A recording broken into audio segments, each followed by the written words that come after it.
All right, here's another story from this collection of Happy Halloween. So it's called The Berenstain Bears and the Prize Pumpkin. First prize, second prize, third prize, or none. At Thanksgiving time, more than a contest is won. Pumpkins are just like everything else in nature, said Papa, as he and his cubs finished weeding the pumpkin patch. No two of them are exactly alike. That's for sure, agreed Brother Bear. Look at that funny flat one and that lumpy one over there. Then there was the giant, which is what Papa had named one that just seemed to be getting bigger and bigger. Why is it that no two things are exactly alike? Asked Sister Bear. It's just the way nature is, answered Papa. Time to wash up for supper, called Mama from the treehouse steps. What about Queenie McBear's twin brothers? Asked Sister. They certainly look a lot alike, said Papa, but I've noticed that Mrs. McBear can tell them apart easily. In you go, said Mama, shooing her family into the house. But Sister didn't go right in. She stood on the stoop for a moment and looked out over bear country. It was well into fall, so the days were getting shorter. Halloween had come and gone. Pretty soon the bears would start thinking about Christmas. But right now, bear country was aglow in the setting sun.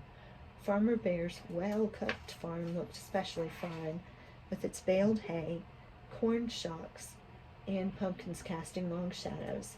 I guess nature's pretty amazing, Sister said as she looked out over the beautiful scene. It's the most amazing thing there is, said Mama.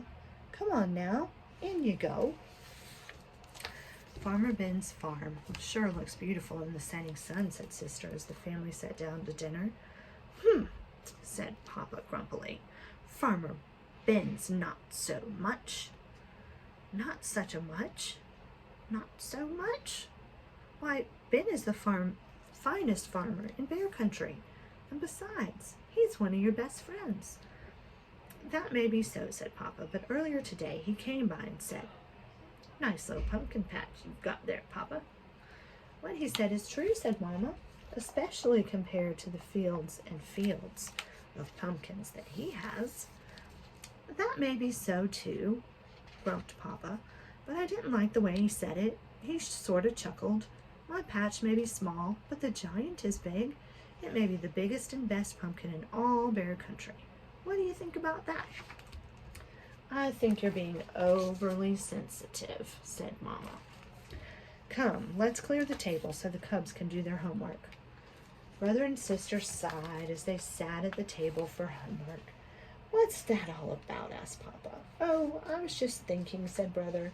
With Halloween over and Christmas almost 2 months away, there's nothing to look forward to. That's right, added Sister. Nothing except lots of homework. Oh, is that so? Protested Mama Bear. It just so happens that there's something very important to look forward to. A very special holiday called Thanksgiving. That's when we give thanks for all the wonderful... Your Mama's absolutely right, said Papa. He pointed to a notice in the evening paper. It said, Don't forget this year's Thanksgiving festival. Entry blanks for the big pumpkin contest available at City Hall. Thanksgiving is very important, especially this year because we're going to enter the giant in the pumpkin contest and beat the pants off Farmer Ben. But Papa, he's a professional, said Brother. He's won the contest 10 years in a row. All the more reason to teach him a lesson. Come on, let's go out and check on the next heavyweight pumpkin champion of bear country, he said. Now it was Mama's turn to sigh. Thanksgiving was about giving thanks, not beating the pants off Farmer Ben. Isn't it a beauty, said Papa after they admired the giant. Across the road they could see a field of Farmer Ben's pumpkins. There were lots and lots of fine ones, but none that measured up to the giant. There's homework to be done, called Mama. As they left, the cubs asked Papa, Aren't you coming in? No, I'm going to stay out here a little while and watch the giant grow. And grow it did. It grew bigger and rounder and oranger every day. When Papa and the Cubs went to City Hall to get an entry blank for the contest, they saw the place where the winning pumpkin would go on display. "We can't lose," said Papa. In their mind's eye, they could see their pumpkin in the place of honor. Mama tried to remind them what Thanksgiving was really about, but every time she did, Papa would interrupt. "You'll have it to excuse me, my dear," he'd say. "It's time to water the giant." He not only watered it on a regular schedule and gave it special plant food, he also covered it with a blanket at night and tucked it in against the cold. One afternoon, the Cubs got off the school bus with something important to tell Papa, but they were stopped in their tracks by what they saw. He was talking to the giant. Mama explained that Papa had bought a book from the swindler Raffish Ralph about how to encourage your plants to grow by talking to them. "Well, I don't suppose it can do any harm," said Brother. "It sure could harm his reputation," said Sister, "if anybody saw him talking to a pumpkin." Papa?" Brother said. "A cub at school told me you went on a class trip to Ben's farm and saw some pretty big pumpkins. Especially one really big one that Ben calls Mama. The monster." "We've got to get a look at that one," said Papa. That evening, Papa and the Cubs climbed through the fence into Farmer Ben's field. They saw some good-sized pumpkins, but none to match the giant. "Maybe it's behind the barn," whispered Papa. Suddenly, a light shone on them, and they heard Farmer Ben say, "Prowlers in the pumpkin field, get me my pitchfork." So they got out of there so fast that Papa tore his overalls climbing through the fence. "What have you been up to?" asked Mama when they got home. "Nothing much," said Papa. "Just strolling in the moonlight." The weekend before Thanksgiving arrived, and it was time for the big festival. The Bear family got there just in time. The pumpkin judging was about to begin. There were many fine pumpkins in the contest, but Papa was sure that none could measure up to the giant until he saw the monster.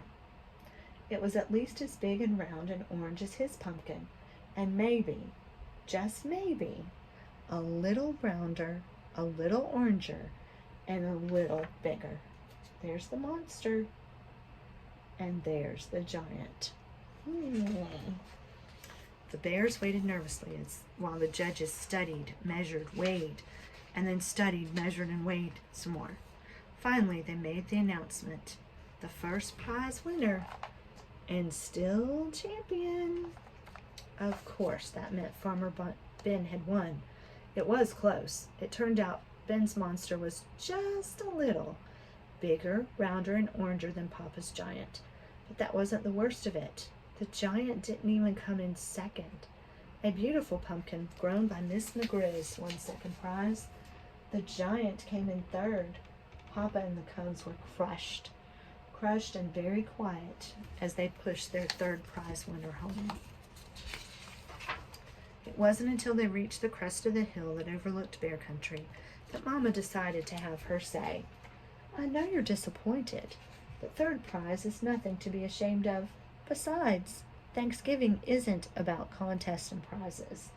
It's about giving thanks, and it seems to me that we have a lot to be thankful for." Perhaps it was Mama's lecture, or maybe it was how beautiful Bear Country looked in the sunset's rosy glow. But whatever the reason, Papa and the Cubs began to understand what Mama was talking about. Even more so on Thanksgiving Day, after the Cubs and the Bears gave thanks for the wonderful meal they were about to enjoy, Sister Bear gave her own special thanks. "I'm thankful," she said, "that we didn't win first prize. If we had, the giant would be on display in front of City Hall instead of being part of our yummy pies we're about to have for dessert." As the laughter faded and the Bears thought about the blessings of family, home, friends, and neighbors, they knew deep in their hearts that there was no question about it. Indeed, they did have a lot to be thankful for.